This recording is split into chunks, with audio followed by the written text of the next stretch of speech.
ऐसा हिंदुस्तान चाहिए कि कृष्णा की बेटी अब्दुल रहीम के बेटे के आंगन में आकर के खेला करते थे, तो न तो कृष्णा की बेटी के बाप को शिकायत हुआ करती थी, न रहीम के बेटे को शिकायत। अंग्रेज़ों के पीरियड में अंग्रेज़ों ने मुस्लिम दलालों को चुना, अंग्रेज़ों ने हिंदू दलालों को चुना, और किसी भी मंदिर पे अगर कोई ईंट मारने का काम करता है, किसी भी मस्जिद पे अगर कोई ईंट मारने का काम करता है, तो समझिए आज अंग्रेज़ों की साजिश, अंग्रेज़ों का मिशन आज मौजूदा हिंदुस्तान में हमको देखने को मिल रहा है, जो अंग्रेज़ी राज में मिला करता था। बहादुर शाह जफर के चारों बेटों को शहीद करके और तख्त में सजा करके मखमली रुमाल से ढक करके और नाश्ता पेश किया कि ये है तुमको हिंदुस्तान से मोहब्बत करने का फल। बहादुर शाह जफर।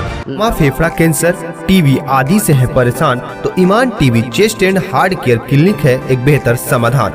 संपर्क करें डॉक्टर आजाद आलम से, centre point Chakia road, Siwan. Thyroid, sugar और मोटापे से हैं परेशान तो मेट्रो हॉस्पिटल सिवान है एक बेहतर समाधान। डॉक्टर MS अहमद अंतर्राष्ट्रीय कुशलताओं के साथ दे रहे हैं सेवाएं। संपर्क करें centre point Chakia Bindusar road, Siwan. आज हमारे साथ अब्बास हाशमी जी हैं। इनसे ख़ास हमारी बात होगी कि जिस तरीके से एक दौर वो था, जो आज जिस तरीके से मुसलमानों पे आज बात की जाती है और लगातार आप जिस तरीके से देख रहे हैं माहौल को, उसी सारी माहौलों को लेकर हम बात करेंगे अब्बास हाशमी जी से। जो मुसलमानों का एक वो दौर था और ये एक दौर है, इसमें इतना अंतर कैसे आ गया, क्या कुछ इसमें मसाइल हैं, इन सारी चीज़ों पे हम इनसे बात करेंगे। तो सबसे पहले अब्बास जी, आपका बहुत बहुत स्वागत है हमारे BNP लाइव न्यूज़ चैनल पे। मैं भी आपको BNP लाइव को मुबारकबाद देना चाहता हूं कि आप गुजरे हुए हालात, मौजूदा हालात पे आप चर्चा करना चाहते हैं। सबसे पहली चीज़ ये है कि मुझे चाहिए अब बचपन का हिंदुस्तान, मुझे चाहिए अब बचपन का हिंदुस्तान जिसमें न हो बांग्ला और पाकिस्तान, और काश मिल जाए कोई एक इंसान जिसे हो मानवता का ज्ञान, मैं उसको ढूंढ रहा हूँ। जहाँ की शुभ बनारस धाम, जहाँ भगवान स्वयं करे स्नान, काश वहाँ भी मिल जाए कोई एक इंसान जिसे हो मानवता का ज्ञान, मैं उसको ढूंढ रहा हूँ। मैं बताना चाहता हूँ मौजूदा हिंदुस्तान का हालात कैसा है, गुजरे हुए हिंदुस्तान का हालात कैसा था। मैं आपको लेके चलना चाहता हूँ बनारस की नगरी पे, जिस गंगा की तट पे एक लाश बह रही थी। उस लाश पे नील गगन की ऊंचाइयों से परिंदे आके बैठ रहे थे। परिंदे चोंच नहीं मार रहे थे, बैठ रहे थे, उड़ जा रहे थे। अचानक बड़ी दूर घाट के किनारे एक कोई मालिक को याद करने वाले एक फ़कीर बैठे हुए थे। वो जप करके उनको याद करके जैसे खड़े हो रहे हैं कि लाश को देख रहे हैं कि परिंदे आके बैठ रहे हैं, लेकिन कोई परिंदा मांस को नहीं खा रहा है। उस फ़कीर ने मालिक से कहा कि ये मालिक, मैं चाहता हूँ कि इन परिंदों से बात करूँ और इन परिंदों को इंसान की ज़बान मिल जाए, ताकि मैं जान सकूँ कि ये परिंदे नील गगन की ऊंचाई से आ करके लाश पे बैठ करके मांस क्यों नहीं खा रहे। मालिक ने उनको ज़बान दे दिया। परिंदों को जैसे ही ज़बान मिली, उस फ़कीर से कहा कि ये महापुरुष, आपको अभी भी पेट नहीं भरा है। आज हिंदुस्तान में हिंदू से मुसलमान और मुसलमान से हिंदू, सिख से ईसाई, ईसाई से सिख, सभी आज नफ़रत की भावना में तब्दील हो चुके हैं। अभी भी आपका इंसान से पेट नहीं भरा नफ़रत की चिंगारी को देख करके कि आज हम पर जातियों को आपने इंसान की ज़बान दिलवा दिया। उस फ़कीर ने कहा कि मैंने इसलिए मालिक से कहा कि मैं परिंदों से बात करना चाहता हूँ कि नील गगन की ऊंचाई से नीचे आकर के लाश पे बैठ करके तू लोग मांस क्यों नहीं खा रहे। इसका मांस तो हम लोग कभी नहीं खाएंगे, भूखे मर जाएंगे, लेकिन इसका मांस नहीं खाएंगे। तब उन्होंने पूछा कि क्यों। अतः ये ऐसा इंसान था, जब ये ज़िंदा था तो हिंदू और मुसलमान में फसाद कराने का काम किया करता था, सिख और ईसाई में फसाद कराने का काम किया था, यानी नफ़रत की भावना पूरे समाज में फैलाने का काम किया करता था। इसलिए हम लोग भूखे रह करके मर जाना पसंद करेंगे, लेकिन इस इंसान का मांस खा के पेट भरना पसंद नहीं करेंगे। उन्होंने कहा क्यों।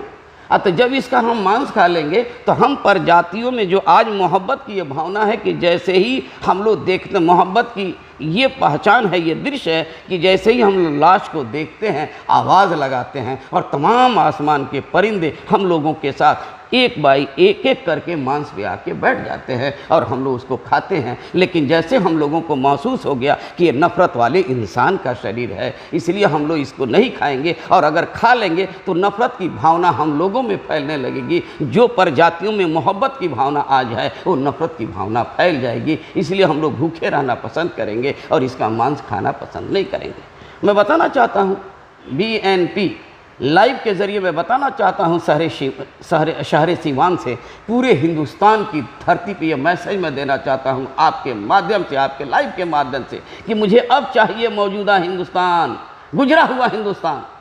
ऐसा हिंदुस्तान चाहिए कि कृष्णा की बेटी अब्दुल रहीम के बेटे के आंगन में आकर के खेला करते थे, तो न तो कृष्णा की बेटी के बाप को शिकायत हुआ करती थी, न रहीम के बेटे को शिकायत हुआ करती थी। मुझे वो हिंदुस्तान चाहिए, और उस हिंदुस्तान के लिए आइए हम लोग जो है मिलजुल करके नफ़रत की माहौल को ख़त्म करने का काम करें। इसलिए कि जब तक नफ़रत का माहौल, ताज्जुब का जो शोलों से कोई सामान जलता है, आज हमारे शहर में इंसान से इंसान जलता है, तो दिलों से आइए नफ़रत मिटाने की ज़रूरत है। ये नफ़रत का वो शोला है जिसे सारा हिंदुस्तान जलता है। हिंदुस्तान को बचाना है तो नफ़रत को सबसे पहले मिटाना होगा, और सभी लोग एक साथ मिलजुल करके एक दूसरे के सुख में, एक दूसरे के गम में और एक दूसरे के जो है त्यौहार में शामिल होकर के हम लोग जो है एक दूसरे के माहौल को महसूस करें और एक दूसरे के पर्व को महसूस करें और उनके खुशी में हम शामिल हों। जिस तरीके से मुहर्रम का जब आंकड़ा निकलता है तो हिंदू समुदाय के लोग भी जो है उस मुहर्रम में शामिल होते हैं।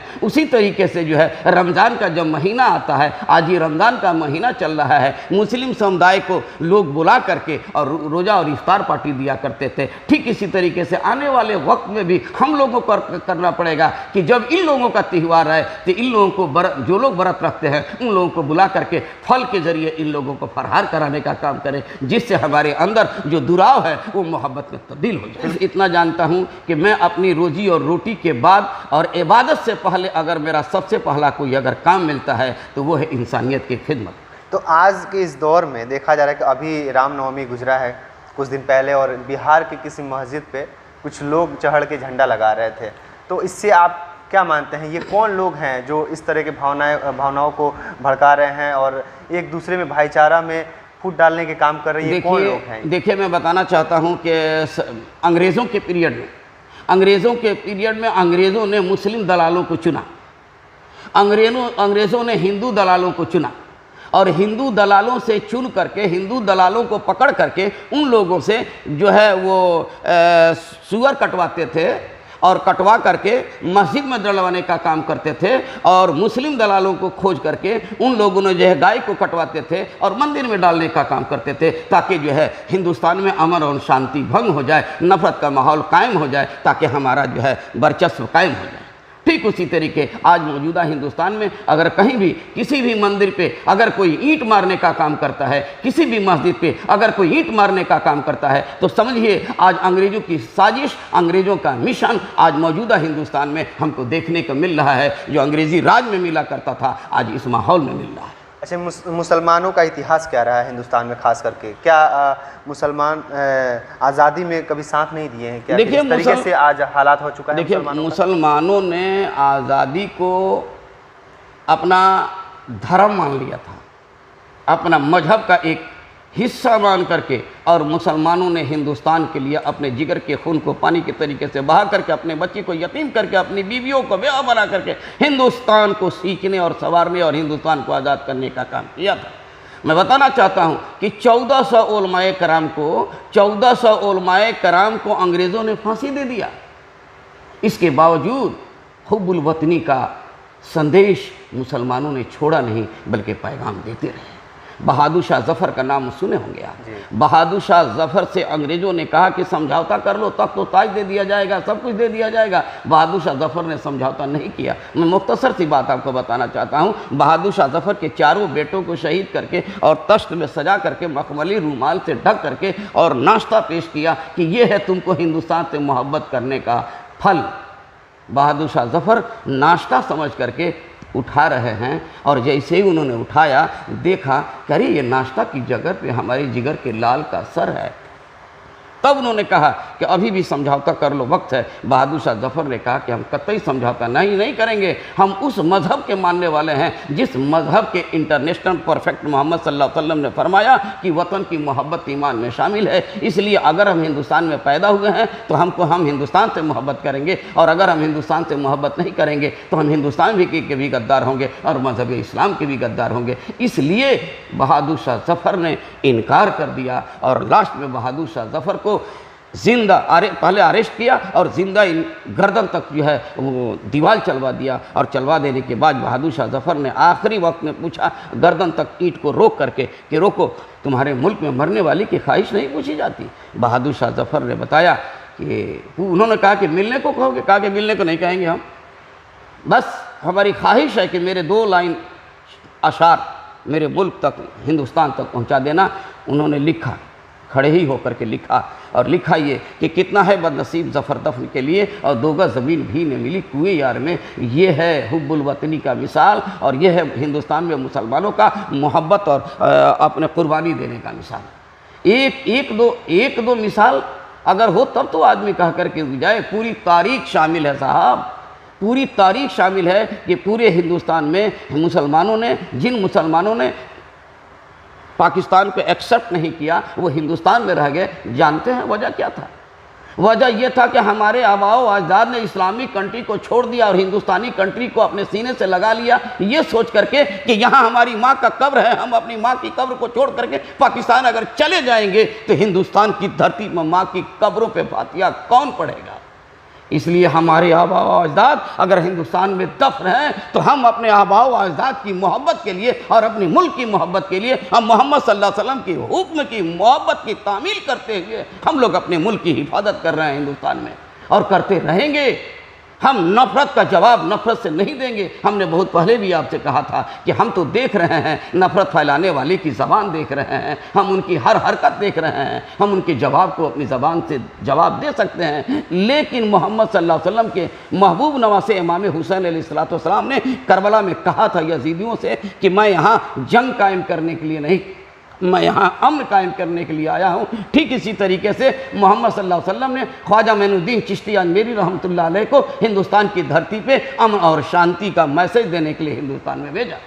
अच्छा, मुसलमानों ने पूरे देश पे कई सालों तक राज किया। मुसलमानों ने ये ऐसा कौम है जो कई सालों तक राज किया, हिंदुस्तान में भी 6 सालों तक राज किया। उसके बावजूद आज ऐसा हालात आ चुका है कि मुसलमान आज राजनीति से इतना दूर हो चुके हैं कि वो इंटर भी नहीं कर सकते हैं। जिस तरीके से आज का जो माहौल है, क्या कारण है कि ऐसा माहौल कायम हो चुका है? देखिए, सबसे पहली चीज़ ये है कि मोहम्मद सल्लल्लाहु अलैहि वसल्लम ने कहा था कि 7 समंदर पार भी जा करके इल्म हासिल करना पड़े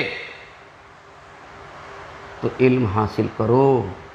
आज हिंदुस्तान का मुसलमान सिर्फ और सिर्फ 7 समंदर पार करता है इल्म हासिल करने के लिए नहीं, बल्कि दौलत हासिल करने के लिए। ये भी एक फैक्टर है। काश हिंदुस्तान का मुसलमान इल्म हासिल करता तो आज वो बहकता नहीं। काश हिंदुस्तान का मुसलमान इल्म हासिल करता तो सूफ़ी और संतों और ऋषि और मुनियों और फ़कीरों के माहौल को समझता और उनकी सोहबत में रहता और उनकी चौकट से इबरत हासिल करता और उनके बताए हुए हुब्बुल वतनी का मैसेज उसको मिलता। इसलिए मैं कहना चाहता हूँ आपके ज़रिए कि ज़रूरत है आज। मोहम्मद सल्लल्लाहु अलैहि वसल्लम ने कहा था हुब्बुल वतन, मोहम्मद सल्लल्लाहु अलैहि वसल्लम ने कहा था तलबुल इल्म फरीदतुन, इल्म हासिल करना बच्चे पर, जवान पर, बूढ़े पर, मर्द पर, औरत पर फ़र्ज है। और इसी फ़र्ज को हम लोगों ने छोड़ दिया है, जिसकी वजह से आज हम दर दर के ठोकर खा रहे हैं। मेरी समझ से सिर्फ और सिर्फ एजुकेशन से हम किनारे हो चुके हैं। अगर हम एजुकेशन से किनारे नहीं होते तो आज हमारे हालात ये नहीं होते। ज़रूरत है हमें एजुकेशन हासिल करके अपने मुल्क की हिफाजत करने का, अपने मुल्क को तरक्की की राह पे लेके चलने का। मैं बताना चाहता हूं कि हिंदुस्तान की धरती पे सिर्फ और सिर्फ एजुकेशन के बल पे मिसाइल कायम करने वाले मिसाइल मैन को मैं सलूट पेश करता हूं। एपीजे अब्दुल कलाम साहब ने एजुकेशन के चादर को, एजुकेशन के दामन को थामा और थाम करके हिंदुस्तान के लिए ऐसा हथियार बनाया जिसका नाम मिसाइल है। ये साहब उनकी ज़िंदगी को देखिए, उनके हालात को देखिए। पार्लियामेंट में साहब जब जैसे ये राष्ट्रपति हुए, पार्लियामेंट हाउस के बगल में एक जाहिद का मीट का शॉप का दुकान था। मैं वहाँ गया, जाहिद से बोला कि अब तो आपका मीट बढ़ जाएगा। कहा कि नहीं। तो क्यों? तो राष्ट्रपति साहब ने मना कर दिया कि जब तक मैं राष्ट्रपति रहूँगा तब तक मीट हमारे राष्ट्रपति भवन में नहीं जाएगा। आज मुसलमान इल्म हासिल करने में नहीं, बल्कि आज मुसलमान गोश्त खाने में मशगूल है, जिसकी वजह से आज उसका यह हालत है। मैं मुसलमानों से, आपके एनबी लाइव के माध्यम से मैं मुसलमानों को कहना चाहता हूँ कि आओ आज भी अमल करो मोहम्मद सल्लल्लाहु अलैहि वसल्लम के हुक्म में चल करके। उन्होंने कहा कि इल्म हासिल करो, इल्म सबसे बड़ी दौलत है। अगर ये दौलत मिल जाएगी तो रुसवाई ख़त्म हो जाएगी, जलालत ख़त्म हो जाएगी, तबाही ख़त्म हो जाएगी, आपको शोहरत मिल जाएगी, आपको इज़्ज़त मिल जाएगी, आपको सब कुछ मिल जाएगी।